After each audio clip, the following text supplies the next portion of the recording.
দুর্ভাগ্য হলো জামাত ইসলাম নামে একটা ধর্ম বিক্রি করা রাজনৈতিক দল আছে। তারা দুর্গাপূজার অনুষ্ঠানে গিয়ে গীতা পাঠ পর্যন্ত করেছে। তারা তো ব্যাংক দখল করে নিয়েছে, তারা হাসপাতাল দখল করে নিয়েছে, আর্থিক প্রতিষ্ঠানগুলো দখল করে নিয়েছে।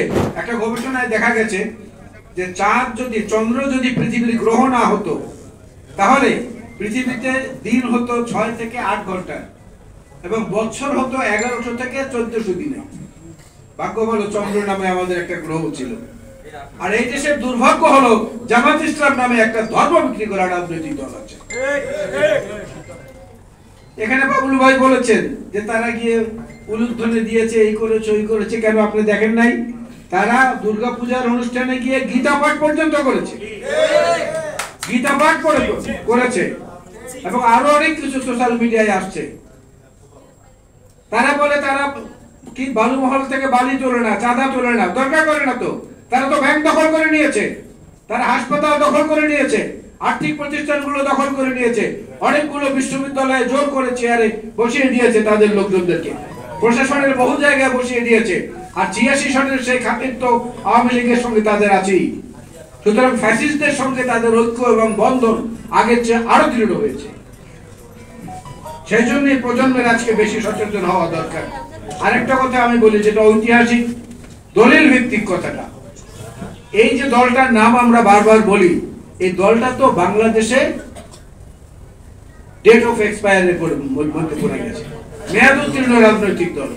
মেয়াদ উত্তীর্ণ রাজনৈতিক দল হলো এই কারণে, 20 শতাব্দীতে সবচেয়ে নির্মম হত্যাযজ্ঞ যেটা ঘটেছিল মুসলমান কর্তৃক মুসলমানের উপরে, সেটা হয়েছিল 1971-এর মুক্তিযুদ্ধ, স্বাধীনতা যুদ্ধ।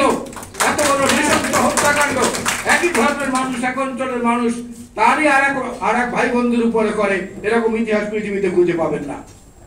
সে 1971-এর আত্মসমর্পণের যে দলিল, 1971-এর 16ই ডিসেম্বর আত্মসমর্পণের দলিলে পরিষ্কার লেখা ছিল Pakistan army, Pakistan air force, Pakistan navy and political auxiliary political and paramilitary forces.